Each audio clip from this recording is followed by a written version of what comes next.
Grand Rising. Let's get it. This is your coach friend. Welcome to Deconstructing Christianity.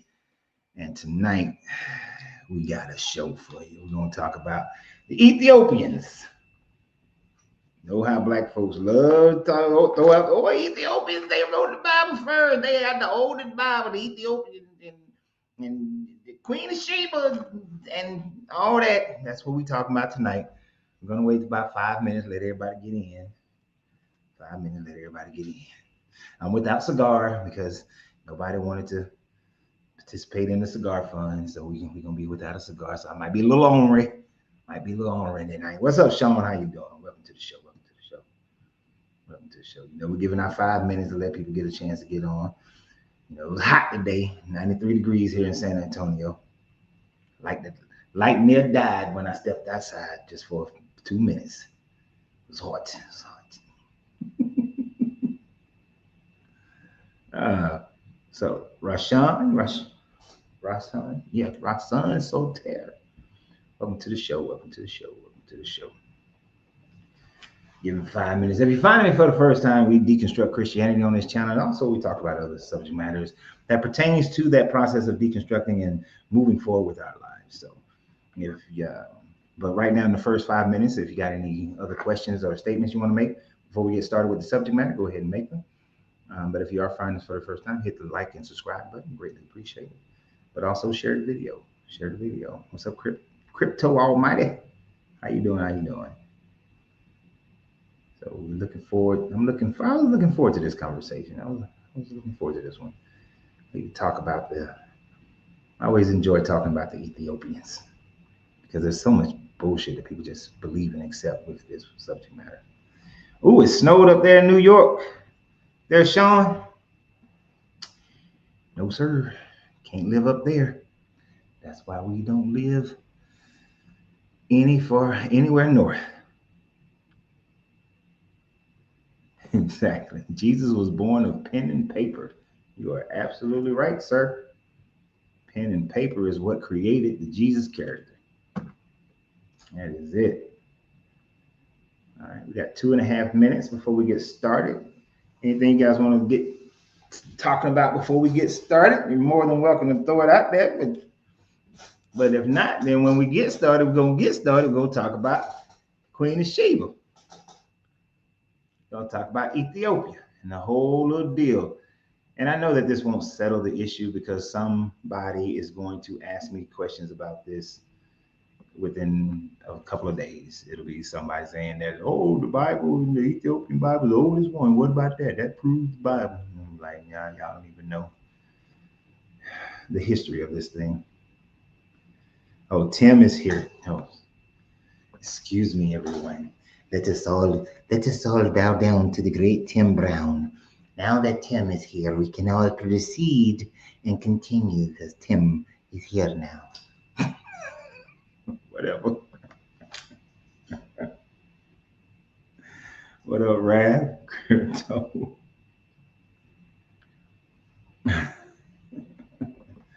So you just talking to one of my Christian friends about hell. Gave me anxiety about it. Shit, man. Don't let them bother you like that.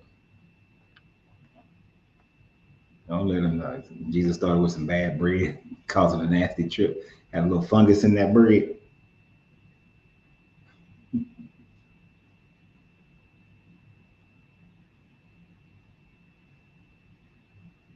Yeah, let's see. Don't be saluting Tim. Don't salute that joker. You know, you about in the same category with Tim anyway. Both y'all, you know, put y'all on punishment sometime.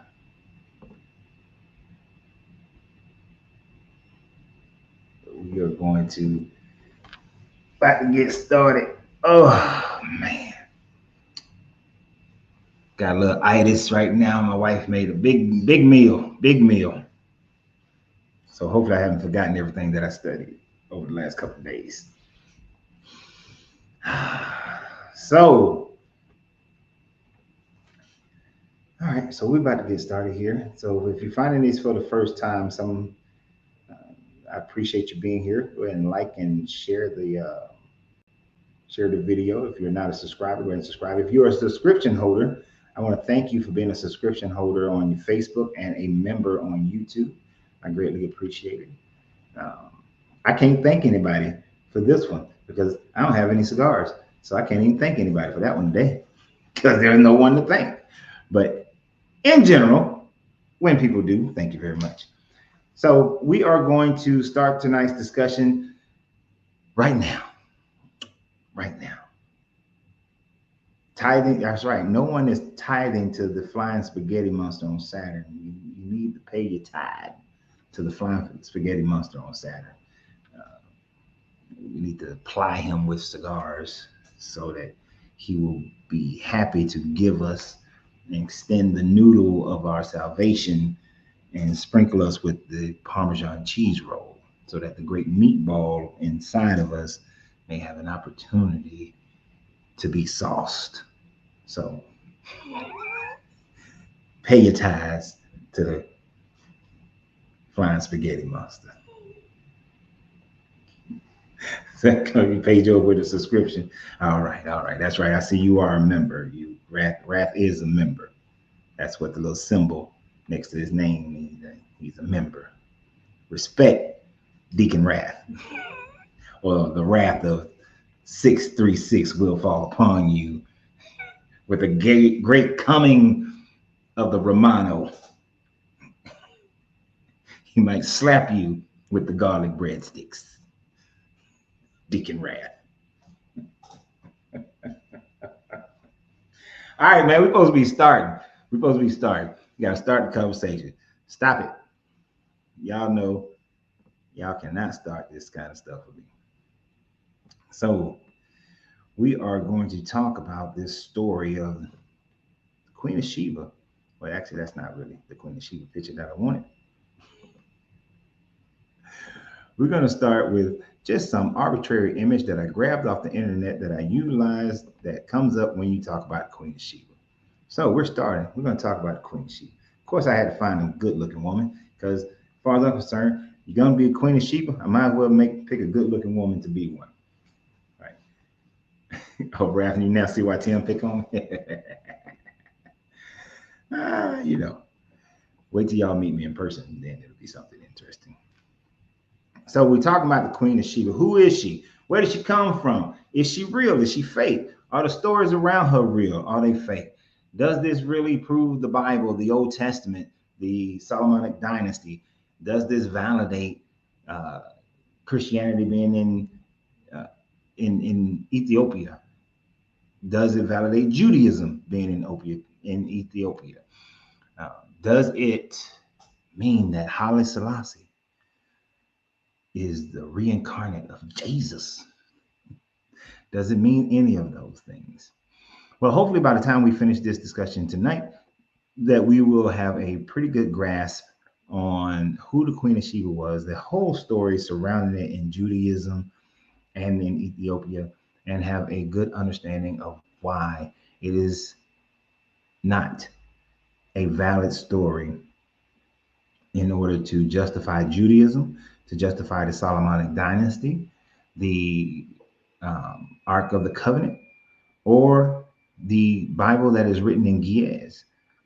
That it is all a mismatch of bullshit. And if you really dig deep into the study of Sheba and Ethiopia, one of the things that you will find out is that it is all over the place. It is crazily all over the place. So we're going to try to straighten this story out as far as the Queen of Sheba as much as we possibly can, so that there is a bit of clarity within the telling of this story. Now, it is believed, based on Judaism and based on the story by which they tell it, there are some who put the story of Queen of Sheba happening around 1300 BCE, but they are putting it at the 1300 BCE time frame because it was in and around that 1300 BCE time frame that you have these empires that were on the tip of the Saudi Arabia Peninsula and across into modern day Ethiopia, or the Axiom Empire, what becomes the Axiom Empire. Now, if you see that name up there that says Saba, where you see Saba, it was recorded in the Talmud as well as in Josephus that it was the, well, let me slice that. Let me slice that.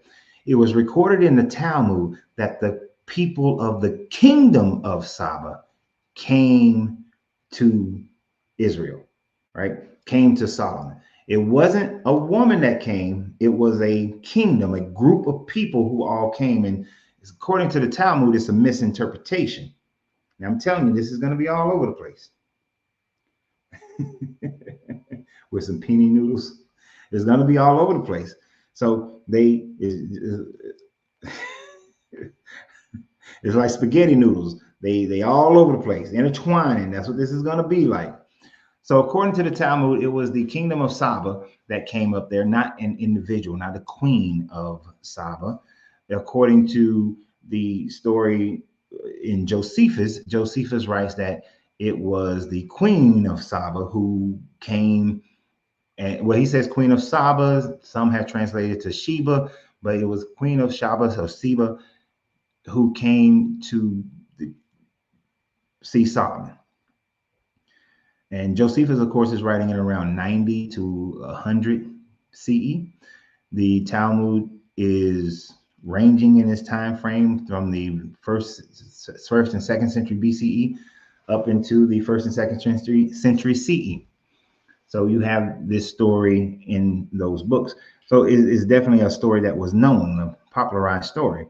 Now, according to with that being written in the Talmud, being written in the Old Testament, then it was changed to the fact that she had came in and around 1000. Once we started getting better dating processes, it was changed to the 1000 in and around 1922. So in 1922 CE, let me make sure I put CE on there. That's when it was changed to around 1000, because we had more information that let us know that it was an impossibility for the Solomonic dynasty to have been in Israel in the 1300s. We know that is wrong. So we had to change it.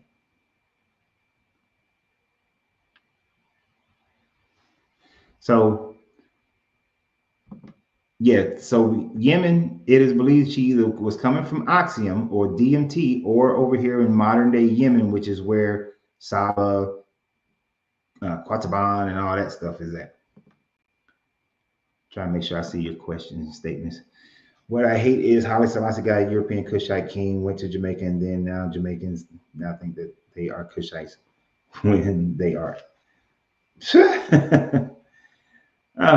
So you hate that they think that they are Kushites because you want them to think that they are Israelites.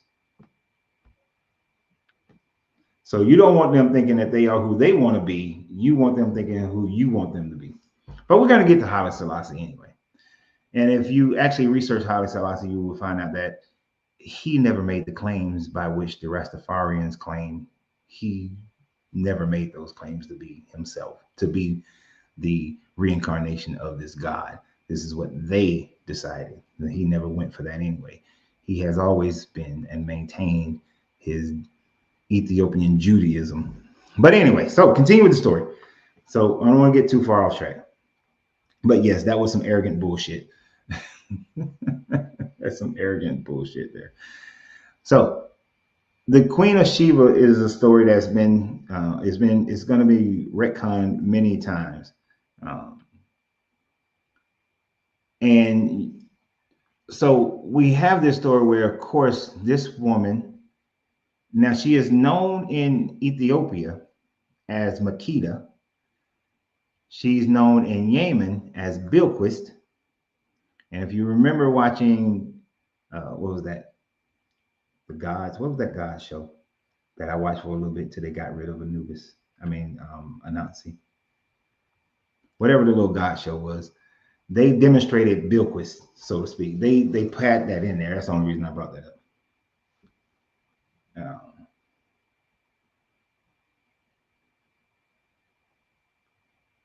Hey, Debbie, 30 you're late. American Gods, thank you. If you remember American Gods, they had the Bilquis character as part of the American Gods little show. Uh, I forgot who on here was scared of her, but that's what she's called in Yemen. So if you ever hear that, that's what they're referring to. They're referring to the Queen of Sheba, and they admitted as much in the show that she was known as the Queen of Sheba from the people of Yemen. Uh, so when you look at the rest of this story, we got some. I see we got some Israelite ignorance in here, and I think we got a little bit of the "we were already here," even though they have found slave ships. So I don't know what you're talking about. But anyway, so even though we have documentation written by our own authors of our great great grandparents who say where they came from, but hey, who cares about what they said? You know, I want it to be what I want it to be.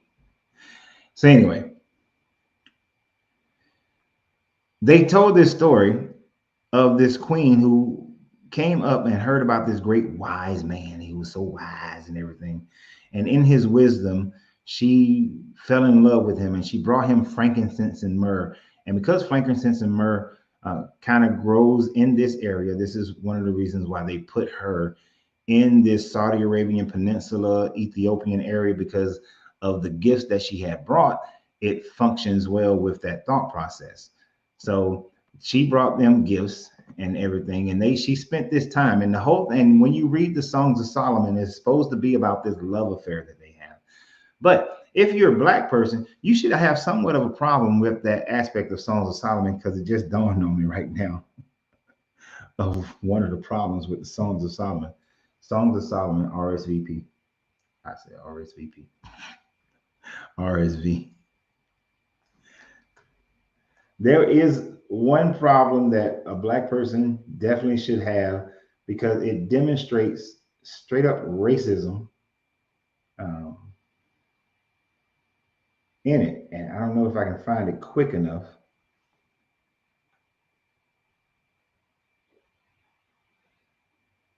Um,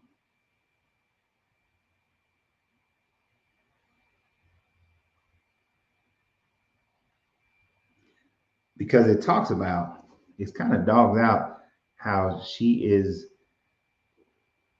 And I understand there's two aspects of thinking about it.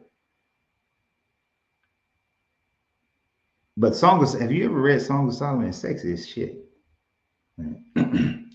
Hold on. This is for my let's see who I got on there. This is for Queen. This is for Debbie. Those are the only one I've seen so far. Let me see who else. Queen, Debbie, Queen and Debbie, Queen and Debbie. Those are the only women that I see thus far.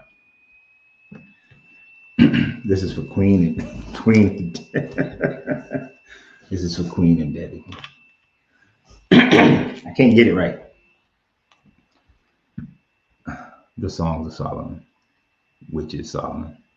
Let him kiss me with the kisses of his mouth, for your love is better than wine. Your anointing oils are fragrant. Your name is perfume poured out. Therefore the maidens love you. Draw me after you. Let us make haste. The king has brought me into his chambers. We will exalt and rejoice in you.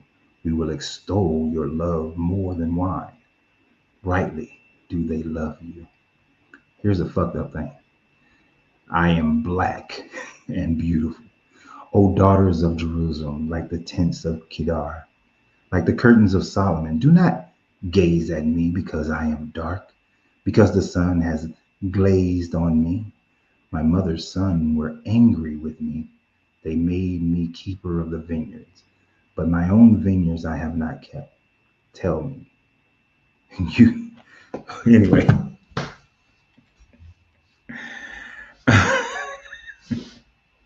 I had to do that. But you know, I had to make sure the ladies understood it, because I ain't reading that to you dudes.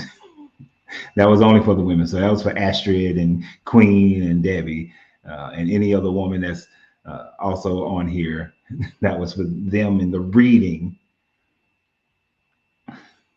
But did you notice how that Songs of Solomon? Now, part of it, if a person works outdoors and they skin gets dark, you're considered poor. That's like a lower caste system. So darkness was having darker skin was considered a negative thing to these people up in Jerusalem because that meant that you worked outside. So you were of a lower caste. And there wasn't so much racism as much as it was more of a caste system. So when this Queen of Sheba would have arrived up in Jerusalem, she would have been looked upon negatively because she was dark skinned. Although the part when they say, "My mother's sons were angry with me; they made me keeper of the vines." Oh, but if you read this thing, oh, it gets a little saucy, and it could get a little it could get a little interesting on Songs of Solomon. If there's any book in the Bible that I would read if I had to read it over and over again, it would be this one. It would be this one.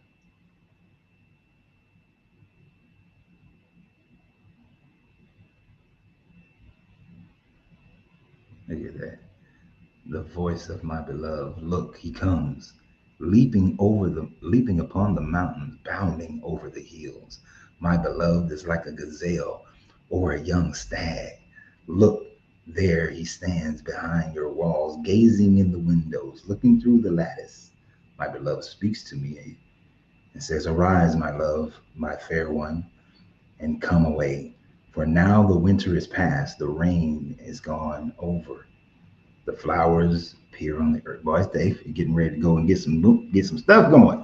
Anyway, let me get back to the subject matter because it does get into the part where they find each other in the garden and then they start doing, they have a nooner in the garden, getting butt naked and going.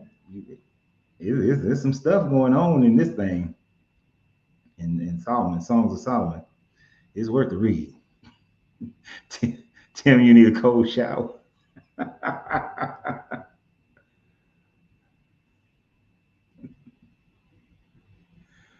Oh man. But anyway, back to the subject. I got distracted. So, according to this story, they believe that Songs of Solomon is written about the love affair, and because of the Songs of Solomon, that's what the love affair between um, Solomon and the Queen of Sheba or Queen Makita or Bilquis, whoever Makita, whatever she is supposedly had happened. Now, according to these stories, once she left, because she had to go back and rule her kingdom, she left pregnant. Now, according to the Ethiopian tradition, she left pregnant, got down to Ethiopia, and although she did not convert over to Judaism, she raised her son, King Menelik the First, to be Jewish. And so he busting out the jump.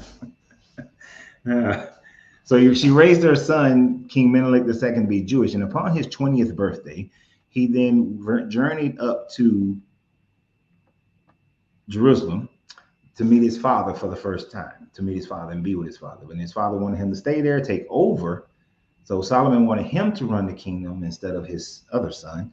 And according to this story, but he rejected it and said he had to go back home.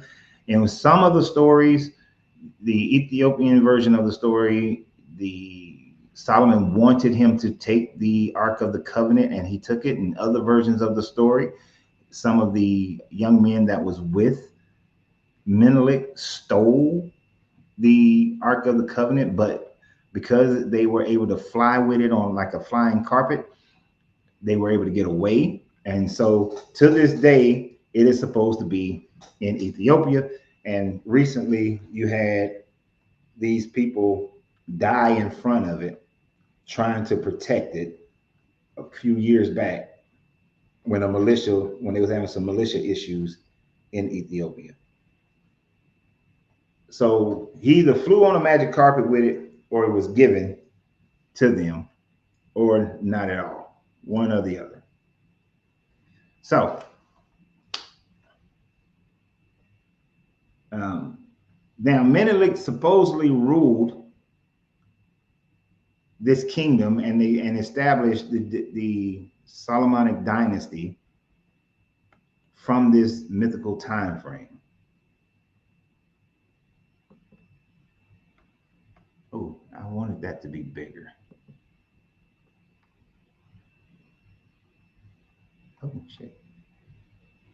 Oh, what did I do? I messed up my own view. All right.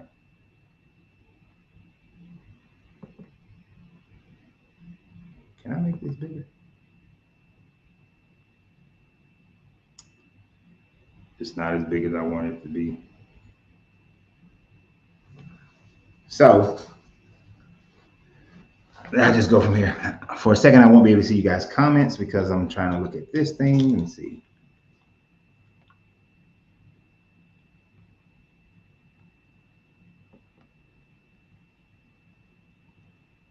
Yeah, I won't be able to. But I have another way of doing it. All right, for myself. I know you guys may not be able to see that picture. I thought it would come out bigger for you. But obviously it's not big enough.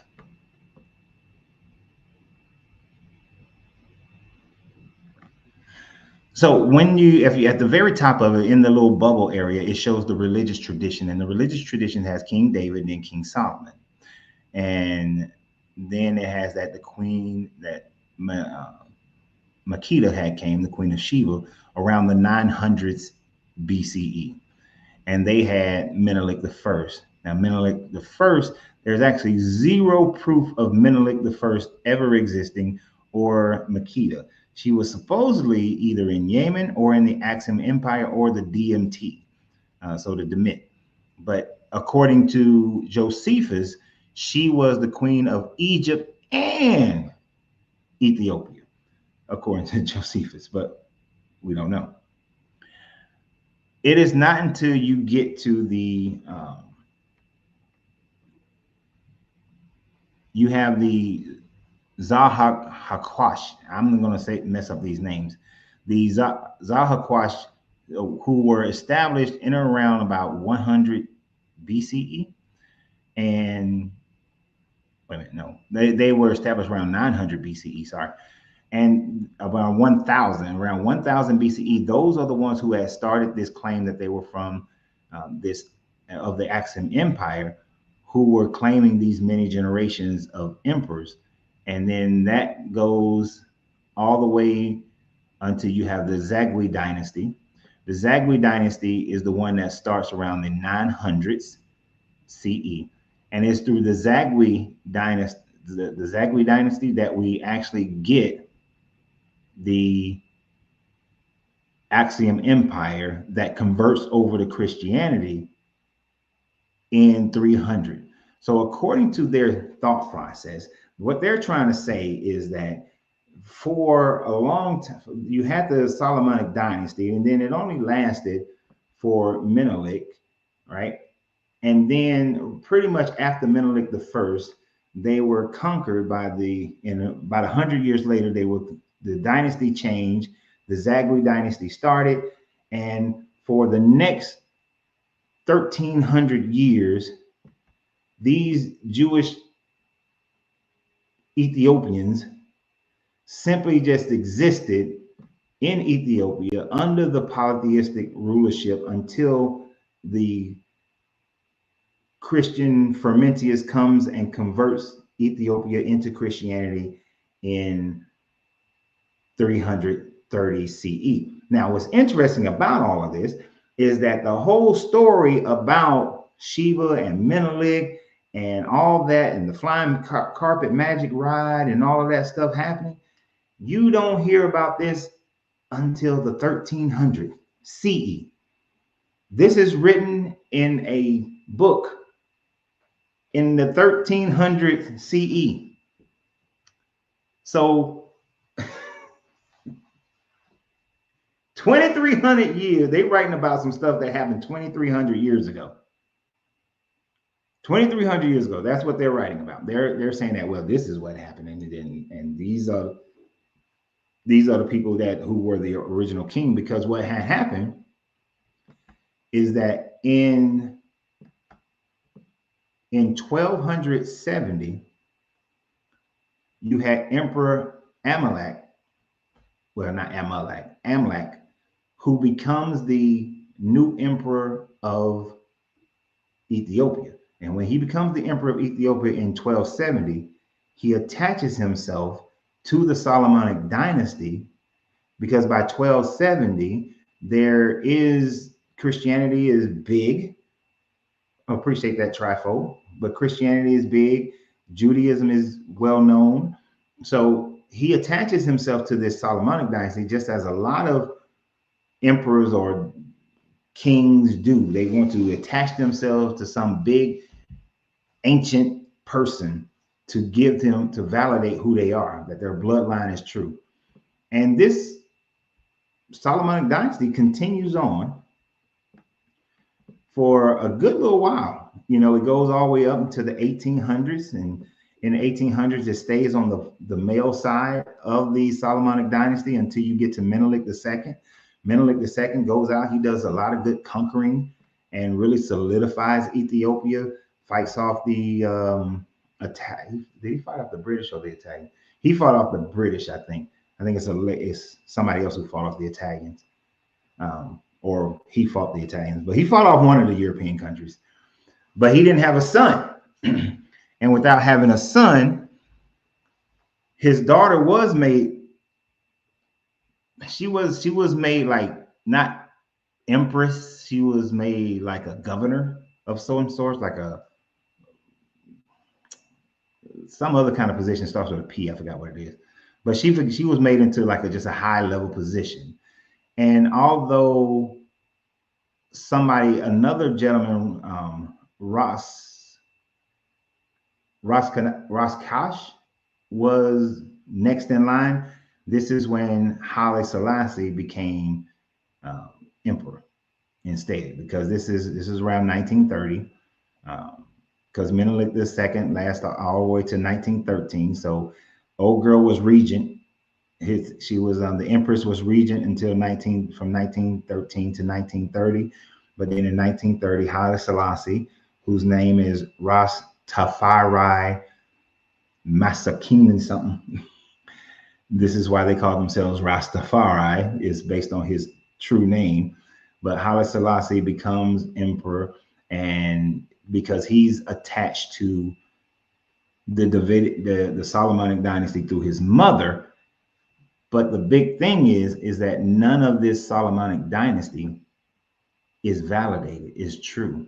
You just have a dude in 1270 who just makes the claim that he's related to the Solomonic dynasty. As a matter of fact, his claim is that when the Zagwe came in and they killed the king and queen of who was in charge at that time frame, they killed all the sons.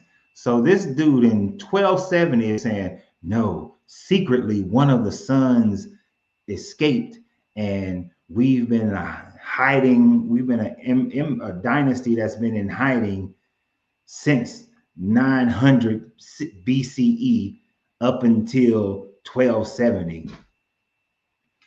And so that's how he's claiming his connection to the Solomonic dynasty. Now, this is all because people like to attach themselves to whatever is popular. Like, we got a couple of, I ain't been over here looking at y'all because I had to look at that on a different page. So I don't know what y'all been typing for the most part. But like we got our Hebrew Israelite gentleman in here, I saw earlier.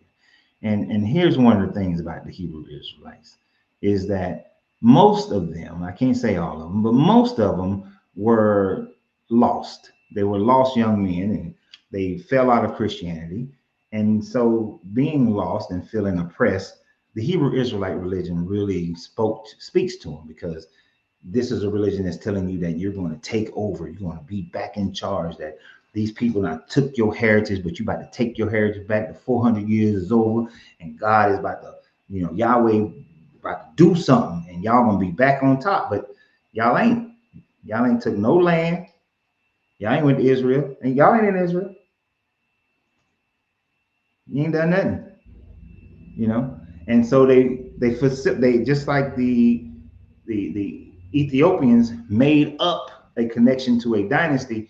They look for bits and pieces in history that can match somewhat to their Bible, to the Torah, to the Old Testament, and then make it match. And that's the same thing the Ethiopians did. You know, the same way they say, oh yeah, you know, Deuteronomy 28, 400 years on slavery, sail away on some boats. Sounds like transatlantic slave trade. That's what it is. They were talking about slaves. I'm attached to the tribe of Dan. I'm a Danite. I'm a Reubenite. I'm a whatever. You know, the Ethiopians did the same thing. But people always do this. Like the first Viking king did the same thing. Yeah. Yes, you find that but they made this stuff up. And the reason why this book, the Keeper and the Goss, was written in the 1300s BCE is because, 1300 CE is because the dude who made this claim didn't make the claim to 1270. So he makes the claim in 1270, and then this medieval record is created to justify it. And from that justification, you now get your book, your Ethiopian Bible, which the oldest form of the Ethiopian Bible is written in the 1400s, written between the 1400s and the 1500s. So when people are like, oh, we got the oldest Bible. Yes, you got the oldest complete manuscript. All other manuscripts are bits and pieces, you know, are not one whole thing, but it wasn't written until that manuscript is in the 1500s. Now, they had other transcripts. Of course, King Azana had a Bible created. So that's no doubt. He had a canon. No, not that at all. But 29 years earlier, the Armenians had their own canon. Even before then, the Marcians had their own canons. The Valentinians had their own canon. So Christian canonization, you ain't that special because you got one. Plenty of people have one. Yes, and it's like the people who say that Israel and Egypt is in America, and they're just stupid.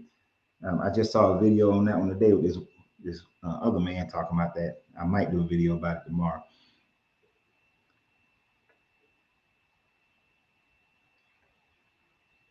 So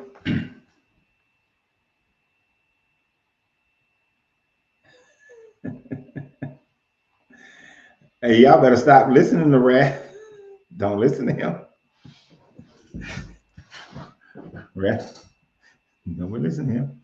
So when you look at it, at some of this story, they're attaching themselves to who and what was popular. What's crazy is that at the time frame that they are saying Solomon was running Jerusalem, Jerusalem wasn't even a major city at that time frame. It becomes grandized in the stories as the years go by. Jerusalem becomes bigger and bigger and more grand and more grand. But Jerusalem wasn't a mover and shaker in the Levant, in the Mediterranean world at that time frame. It was a small little village city that really didn't hold much weight. But people want to make it hold weight. They want to make it bigger. They want to make their story bigger. So when you're writing this story and it's 600 years after the so-called events of the story, you can say that your kingdom has some power. But when you getting your ass whooped, you can't say that. But of course, but by the time we get to 1270, Judaism is big. So you want to attach yourself to it. Now, if Judaism was prevalent in Ethiopia, then it didn't show itself. There's no monuments, there's no pottery, there is no records, there's absolutely nothing that demonstrates that there were Hebrews in Ethiopia from 1000 BCE all the way through its history. Zero. Not like there was a little bit here and a little bit there. No, not until you get to more of into the CE time frame, until the second, third century, that you start seeing little pieces of it. Might been like 10 people went there, like people living in there's a group of people that are living in this village who are Jewish. They're practicing Judaism, but they are not in charge of shit. Like they're on the lower end. So when the book of Acts writes that the Ethiopian eunuch saw and talked to, I believe, Peter, and Peter gives them the scroll of the great Isaiah scroll, and he's reading that, and he goes and takes that back to Ethiopia and converts the Ethiopian kingdom. This is first century that this is supposed to happen, right? We know that first century Ethiopia, which was the Axiom Empire, was polytheistic. There was not, oh, Philip, thank you, Rosh, Philip. Let me give you credit. So we know that first century Ethiopia, Axiom Empire, was not Jewish, never converted to Judaism. They didn't convert the first conversion from polytheism for them was in 330.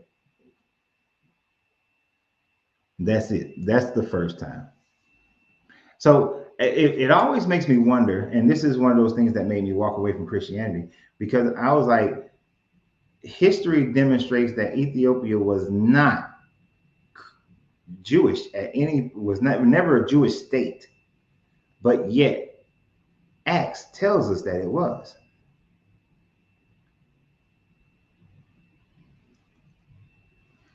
And here's the thing. If you, wait a minute, let me rephrase it. Who was it? There was one of the people, I have to see the name in order to remember. It's like a match in my head. One of the reasons they will tell you when you're studying their religion, their history rather, they will tell you that when Menelik the second, when he was done, when he was no longer emperor, that they could have made Johannes the emperor instead of Haile Selassie. The problem they had with Johannes is that he was leaning towards being Christian. So because of his Christian beliefs, he was not made the emperor. Haile Selassie was made the emperor. But isn't what's crazy about Ethiopia is that it is Muslim like a mother. Like, why isn't, if it's supposed to be, if they reestablish the Solomonic dynasty, why are they Muslim? Why aren't they Muslim?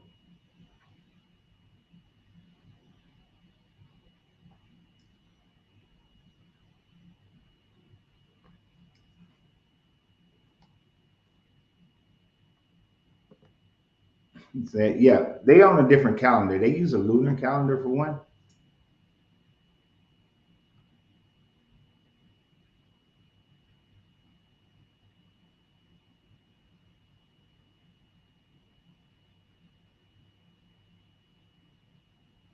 I'm sorry, I have to look at this text.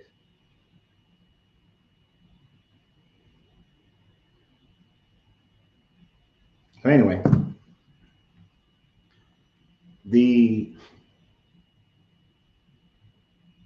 what was that? Oh, so it's never been this Jewish state. I mean, it wasn't why it's not a Jewish state in current history, but they are claiming to be of the Solomonic dynasty, but they're just simply no history of that, no examples of that.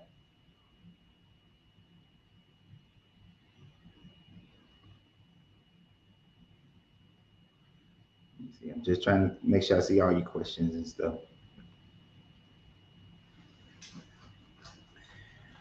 To my last recollection, what is the primary religion in Ethiopia?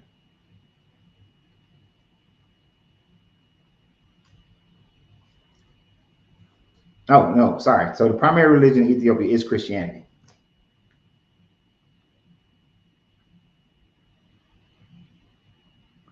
Now, I find that interesting that the primary religion is Christianity.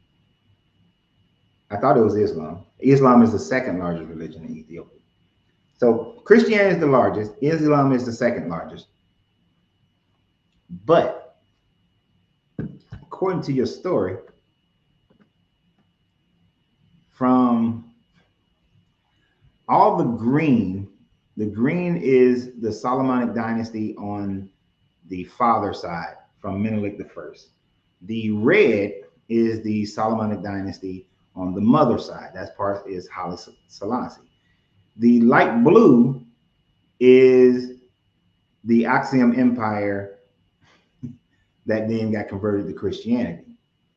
That didn't end until the 1270 CE. So from about 330 to 1270, they were Christians, Ethiopian Orthodox, but then they had a Solomonic king from 1270 all the way up till Haile Selassie, all the way up to this guy. They had this guy who was Menelik II, who came in and conquered like a champ. I mean, the country was divided.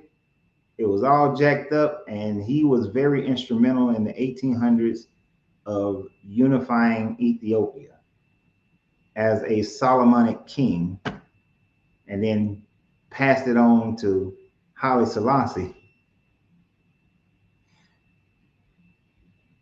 Yeah, I think he fought the Italians because he got help from the British. And then I forgot who Haile got kicked out. He went in exile, went and lived somewhere else for a while. But anyway, but yet they're Christian. The whole story is pretty much like one of the longest running Romeo and Juliet stories in history of people who don't exist. And the big thing here is that how is it that Ethiopians believe when their story is, their country is so mixed up? It's supposed to have been a Jewish country. The Christians are saying that there was a eunuch in the first century that came and converted the kingship to took them the Ethiopian back. The Ethiopian came back, the Ethiopian eunuch that took them out of the Judaism to the Christianity and converted them over. But we know that that didn't happen until 330, and we know Frumentius did it. And supposedly, Menelik came back and established the Judaism, but 100 years later, they go back to their polytheistic because they get conquered. But there's no signage. There's nothing that indicates any of these things happening. No. And I think the only reason that Israel accepts what they call them, the Beta Jews, is what they call them. The Ethiopian Jew, they call them the Beta Jews. Something like that. And they call them that, and they're accepting of them because I think overall they're looking at the fact that, hey, if war goes down, we need somebody on our side. We know we're not going to have Egypt or Saudi Arabia or Yemen or Oman and, Kuwait, Jebel Ali, Syria, Lebanon. They ain't going to be here. Beta Israel. Yeah. We know they're not going to help us. So we the alphas, they get the beta.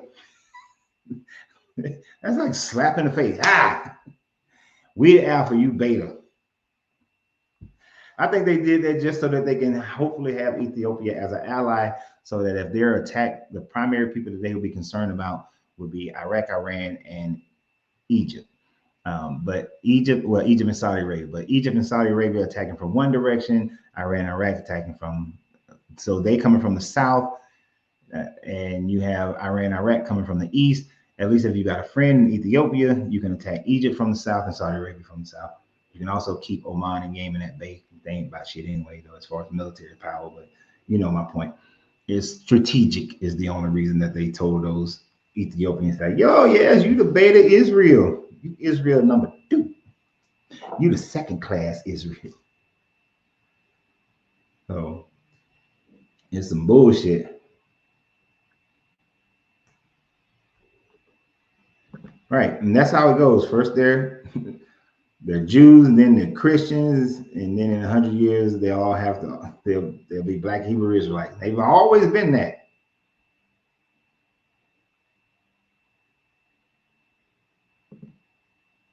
Their real name is the prestigious Kuwara. I have no idea what that means.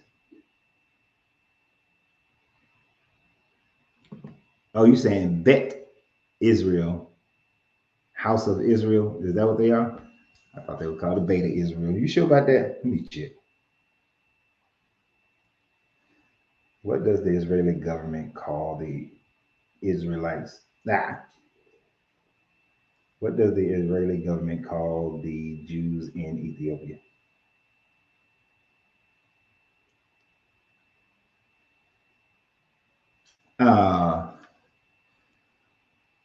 The Israelite government recognized the Jews in Ethiopia, also known as Beta Israel, as Jews and allows them to immigrate to Israel under the law of return.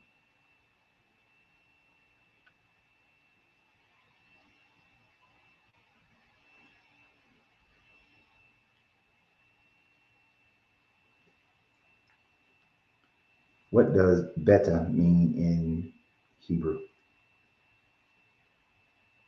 Oh, it means house or dwelling. So he's right. House of Israel. Go ahead, my guy.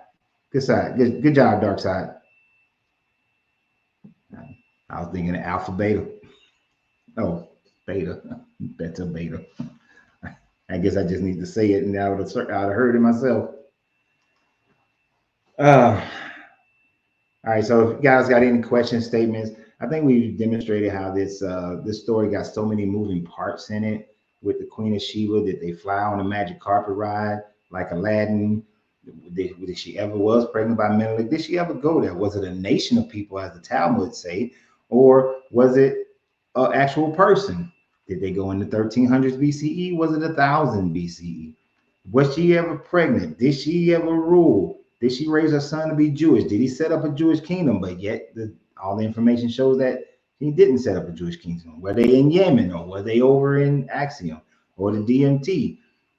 And then they got their ass whooped 100 years later. And then it's not till the Axiom Empire in 330 that they get converted to Christianity. But according to the Bible, in the 1st century, you got Philip telling the Ethiopian eunuch about Jesus, and he goes and converts them. But you don't see any evidence of Jews or Christians in Ethiopia or the Axiom Empire, Yemen, any of those places, from not until you get to around 330, when King Azana converts over and forces everybody else to be Christian. And then in 1270, the Solomonic dynasty takes back over, but they all remain Christian. They don't convert over to Judaism for the most part. It doesn't convert the government over. And then about 40, 50 years later, they write a whole little story how they're connected to the Solomonic dynasty. And it's bullshit. So that's pretty much it in a nutshell. Somebody got it's always a woman. I saw a question that was interesting. What do you think of King David setting up Uriah to die in warfare? I think it makes King David a conniving punk. That, you not saw this man's wife, he gone off the war, you like, you know what, she looked pretty good. She bathed out there but naked. And now her name is Bathsheba, you say? Hey, you bring Bathsheba over here tonight. Hit the little poom poom, you think everything is fine. Then you find out that she's pregnant. You're like, oh shit.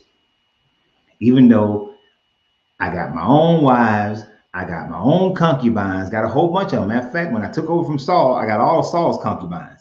Now that ain't enough for me. I gotta grab this man's wife who's sleeping outside butt naked.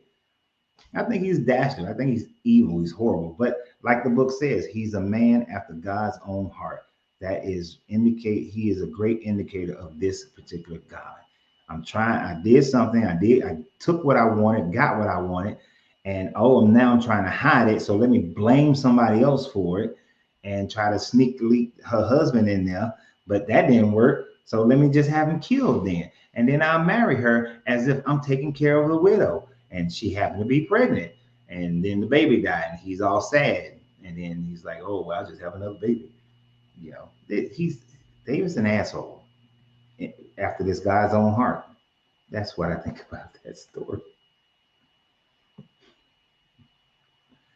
It's a horrible story.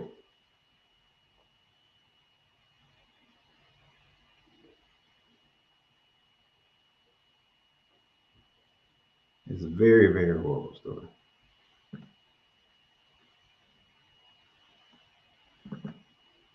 Oh, wait a minute. That's not what I was looking for. But yes, it says that the Levite priest Zodok, along with his cohort, stole the ancient from the covenant unknown to Menelik and carried it off in a caravan, not a magic carpet ride. It's a magic carpet ride, man. It's a magic carpet ride because it used his mystical power so that they couldn't, when he gave chase, he couldn't get to him. It was on the magic carpet ride.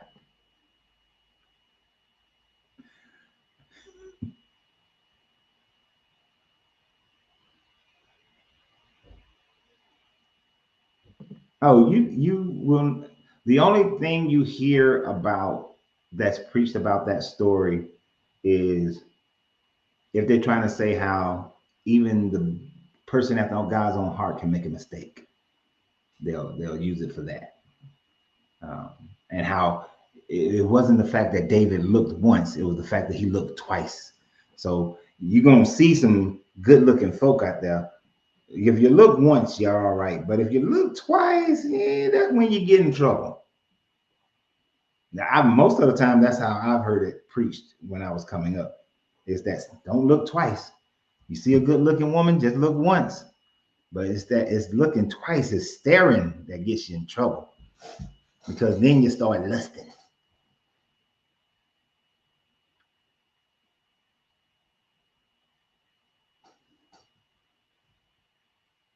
Yeah, the keeper was written in the 14th or 15th century. So it's most likely in the 14th century. So it's written in the 1300 CE, not BCE, CE.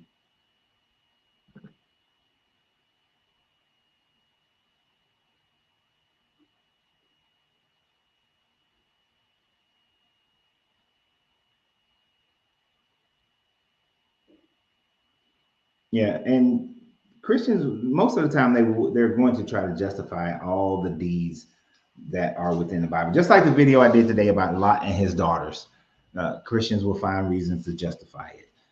They'll find reason to justify Sodom and Gomorrah. There's going to be reason to justify Abraham by damn near killing Isaac. There's always a reason to justify it. You know, you got to justify Jacob wanting to marry his first cousins. All the incest in this book. Y'all did see my incest video I posted today? Yeah.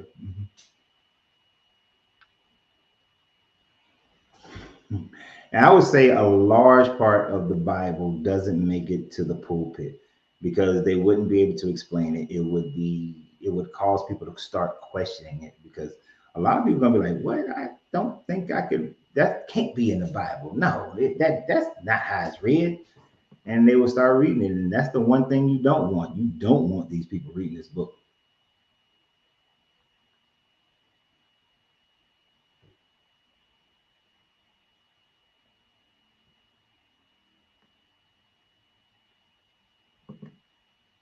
Yes, if you watch the video that I did today about Lot, Genesis 19, One of the worst stories in the Bible.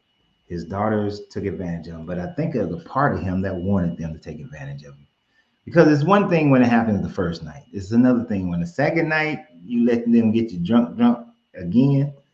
Yeah, I think Lot wanted some of that. Wanted his daughter's pom pom. Very disgusting. It's kind of disturbing that there was a time frame where people wrote stuff like that. Well, no, people still write shit like that nowadays, so I can't even say it. But at least when they write it today, it's in some kind of pornographic novel. This is in your book of beliefs.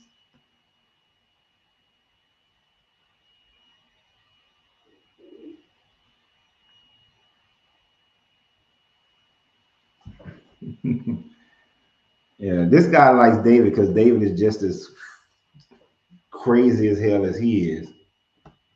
Yeah. David is just as they might call it uprightness, but David is just as crazy as his God, and that's why he accepts him and likes him.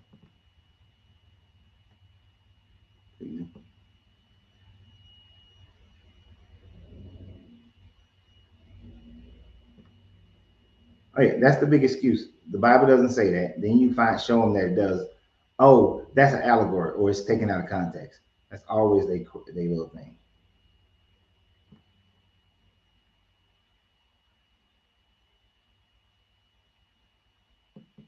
He said, was I dreaming? That joker was drunk.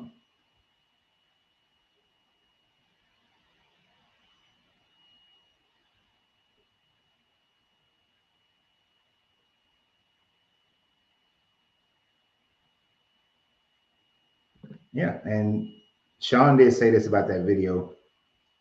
If you turn any video in any part of the Bible into a movie, and it's going to have an X in the rating, probably 2 or 3,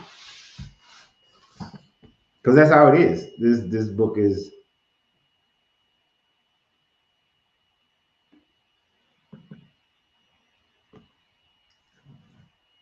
You can never take John 3:16. What the I could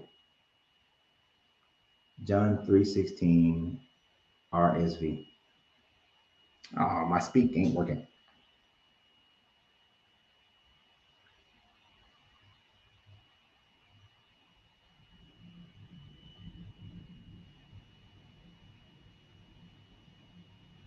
I haven't read this so long I forgot. Oh, this is the bullshit one.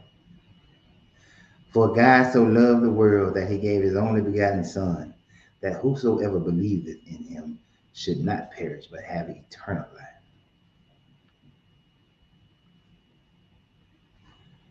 Now you can't take it out of context. It's straight up good. That is some good propaganda there.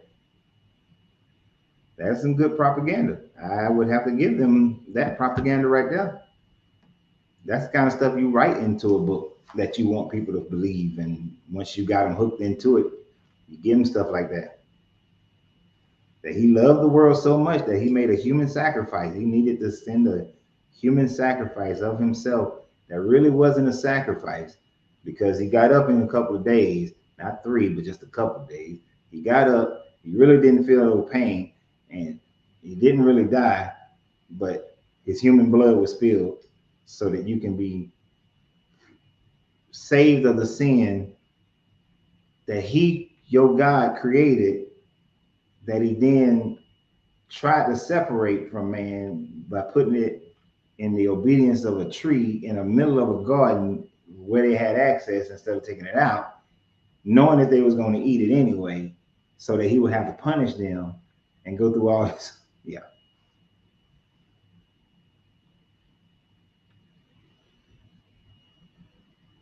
Was he? So Adam wasn't his son now. See, Adam was made. Jesus was. He got some holy pum pum. You know, he met Mary in the back alley. So he had to do, like, he couldn't let Zeus outdo him, and couldn't let the other Greek gods and the Egyptian gods outdo him. They all getting some pum pum.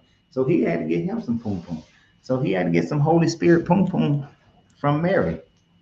because all the other guys, their sons were born with the pleasure of the poom poom. Yeah, and he had to do that so he can kill himself. He can kill his only son.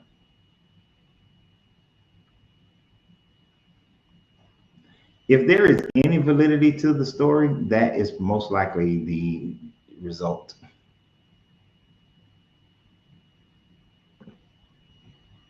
That she was taken advantage of by a Roman centurion. But even if not, you're right. He's just another run of the mill demigod. No big, no better, no different than any of the rest of them. Hercules, Achilles, just like the rest. At least those dudes were action packed. Jesus boring. He's pretty boring. He ain't got no, little miracle here, little miracle there, but he ain't really do nothing.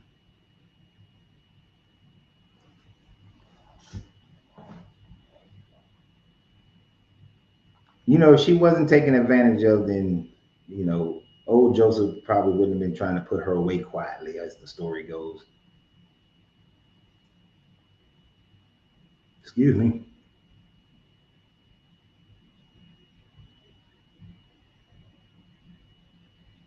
Yep. And the fact that she was supposedly about 13, 14 years old, and he up there taking advantage of this 13, 14-year-old little girl.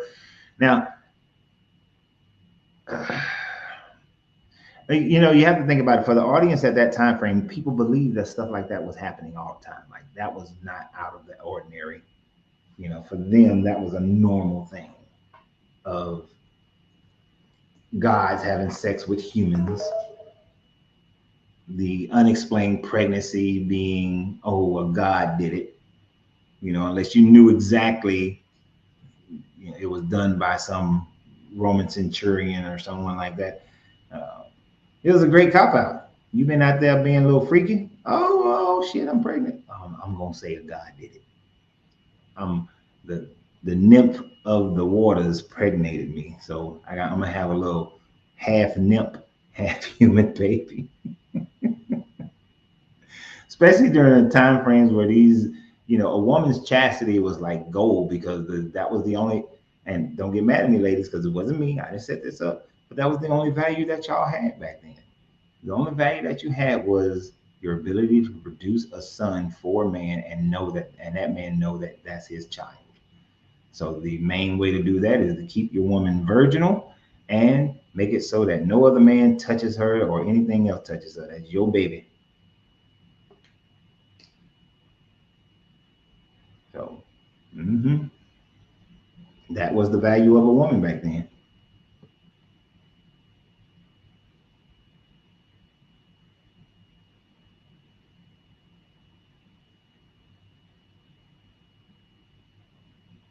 What? There's obligated carnivore.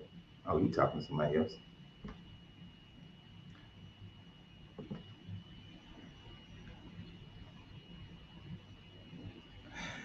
Said that Jesus was also hosting a few sausage parties too. I know. Look, I like the fellas and all, but I'm not walking around with 12 dudes all the time. Nah. I mean, I know they had Mary Magdalene, they had Salome, they had a few other women who were around, but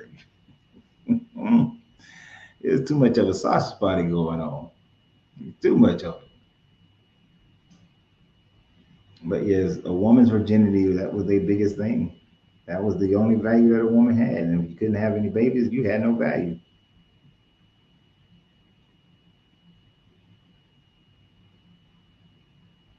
Mm-mm.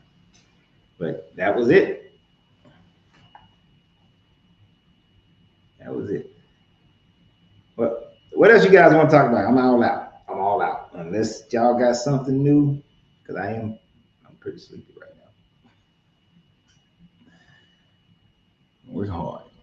Gotta finish this man taxes. So you better give me something good to talk about.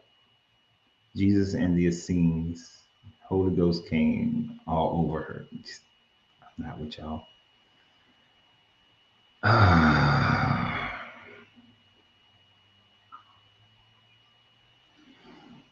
So Jesus, what do you want? What about Jesus in the Essenes? That he most likely wasn't a scene. If there were Essenes who were claiming to be the Messiah, and put it that way, in the first century, I ain't gonna say that Jesus of the Bible was a scene, um,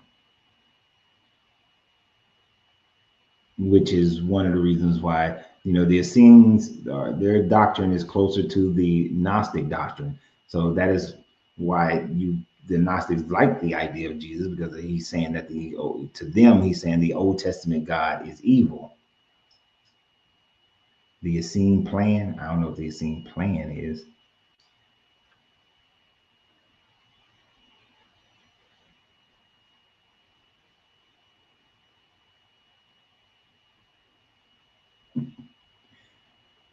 I see this story on both ends. Randall's talking about Samson and Delilah, an example of how women can weaponize your honesty. Yes, and how a man, some poom poom, will make a man dumb as fuck. Like, you got to be the dumbest guy in creation. That when how do you tell them what makes you weak? They do what you tell them to do, and then the Philistines are set upon you. The first time, it might be coincidence. Second time, come on, man. So why this fool gonna then tell her? And I know he really wanted that woman. His parents was against it and everything, but you got to be the dumbest joker. That or she got to have um, that sunshine. She got to have that sunshine. You know what I'm talking about? You know what I'm talking about, Randall? That sunshine. Uh, Me and my wife just watched that movie last couple nights ago. Hey, darling. Yeah, this is Ricky. I'm not coming home no more. Take it easy. Yeah, this is Richie. I'm not coming home no more. She got to have that sunshine, in order for that to happen. Like the Gluck Gluck 3000 and the sunshine, because there ain't no other way in hell. But it's a stupid story. I mean, it's supposed to be a story that warns the Israelite people about mixing with um, outsiders. It's supposed to be a story about the Essenes and how dedicated they are to this God and all this sort of thing, and how this God is down for you and will be there for you until you give up who you are. And then it just got some crazy stuff in it that don't make no sense. Like, he captured 300 foxes and tied their tails with 150 times to burn the field down. That's Where's Peter? Where's Peter? That's some animal cruelty like a mug. Think about it. If you tied fire to the tails of foxes, 300 of them, so they can run out into the field and burn down these people. And the reason why the foxes are running because you burning their tails up. Animal cruelty. And he's in the scene.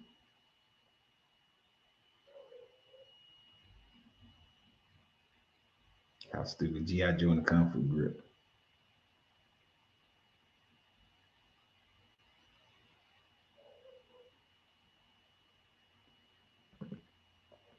I've never heard of this. The Essene plan shows how Jesus was the second prepared Messiah after John the Baptist failed to come into full fruition. Never heard that one before. I have to look that up. Yep, of course. Harlem Nights. She got that good boom boom. She got that sunshine. Throw it up in the air and then turn to sunshine. I got a girl who is so good. Ah, yes, me and my wife sat and watched that like Saturday or Sunday. But yes, I've never heard the Essene plan. That's new for me. But the Samson and Delilah story is just ridiculous. I mean, I understand that they're trying to tell a story, but the thing about it is that these stories are supposed to be literal stories that also gives you a lesson. So people are supposed to believe that this man had was a yak bone or a goat bone, a ox bone, and killed 3,000 people or 1,000 people with this bone, the jawbone of an ass. They had the jawbone of a donkey. There's no way the jawbone of any animal can sustain 300 death blows. Not, it just doesn't happen. Yeah, donkey jawbone. That thing would have broke so large, so you wouldn't have got to 100 before that thing would have been in pieces. You've been better off stabbing people with the pieces as they fall off, but you're gonna kill 1,000 people. They just line up. All right, your turn. Come on, ha. Your turn. Come on, ha. Right, they all stood in the line. This is not like the kung fu movies when we was growing up, or the movies that they was, the one person attack at a time. No, 1,000 people, they jump in your ass at one time. They gonna all beat the hell out of you. That's not gonna happen. Yeah, and the stamina. Look, if I had to go out there, it's one thing to. So I'll give you that. Okay, so playing golf. If you shoot, say 100, that means it took you 100 swings, right? That's 100 swings, and you've got to putt. Some of those are light little putts, but that's 100 swings. Jokers be tired, right? After taking 100 swings. So you may tell me this man 1,000 death blows with no rest, because when you're playing golf, you got rest in between. No rest. That's like 1,000 at bats, and it's all consecutive. Go, go, go, go, go. It just doesn't work. Right, and he beating these people got spears and they got swords and he just whooping their ass. I ain't buying it. Just not buying it. It's a bullshit story that goes on way too long. And then the Philistines, oh, we captured him. We gouged out his eyes. We know that the source of his strength is his hair. So we're gonna let weeks go by and not cut his hair so he can get his strength back. And then we're gonna post him up like a show pony against some pillars. And we see that he got his hair back. Really? The Philistines that stupid?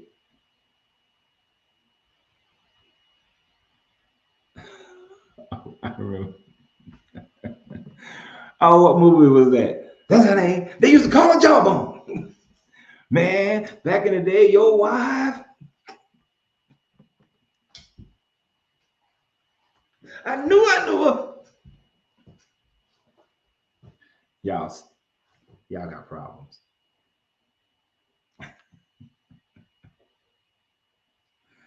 Ah. But yes, after Sean is right, in real life, 2 or 3 people, he'd been tired. He'd been physically wore out. And then swinging that jawbone. Like, even though I know wrestling is choreographed to a certain extent, those dudes have spots where they are doing they're doing, like when they do the whole thing where I'm choking, eh, eh. Oftentimes they're doing that to communicate with each other, but also to take a rest, to catch their breath for a second. It is not, they're not constantly sustaining that.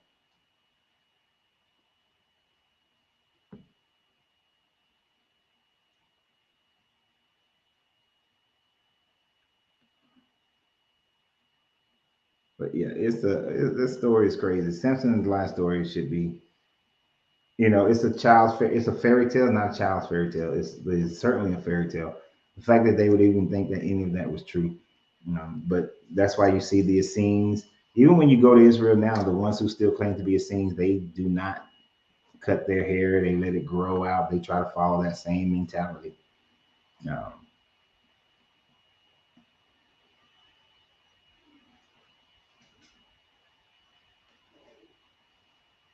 They try to follow that same mentality. I couldn't. I saw a few of them. I seen some of them while I was in Jerusalem, but there's no way. They should be willing to believe that story, you know. And then I used to be so mad, like, damn, they gave us back in the day, back in the 80s, they gave us they gave us one black man in the Bible and he's stupid. That's what I used to say all the time. In the 80s, we got one confirmed black man in the Bible, and he's stupid. He all caught up to this woman, Delilah. This is dumb. He's just a dummy.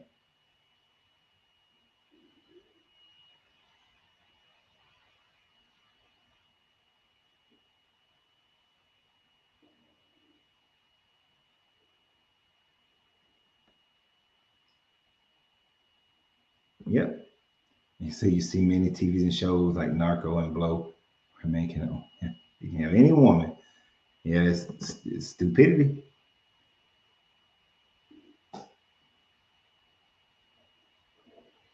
I don't remember what movie that was when they said they used to call you Jawbone.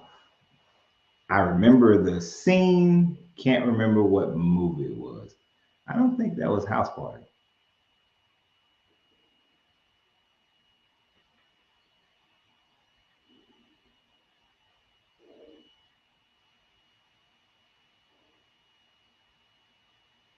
No. But what was I said something else earlier too. Also,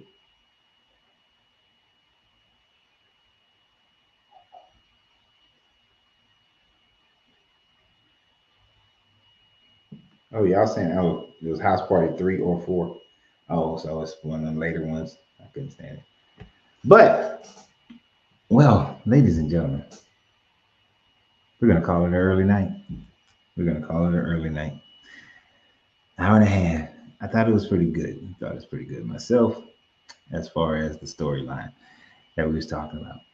So tomorrow night it is What's Wrong with the Bible. We are still in Joshua. This will be Joshua 20 and 21. If for those who want to read ahead, we will be doing Joshua 20 and 21 tomorrow. I want to thank Trifle for donating a membership. Thank everybody for all the members and subscription holders who are here and all the subscribers who are here as well. Thank you for being here, for sharing the videos and sharing all the regular videos as well. I really appreciate it. I'm going to sleep because I'm tired. So I appreciate you guys, and I will see you guys tomorrow. And always remember, you have to free yourself to be yourself because your greatness is non-negotiable. Good journey. More about Paul. We'll talk more about Paul. Good journey. Good vibrations.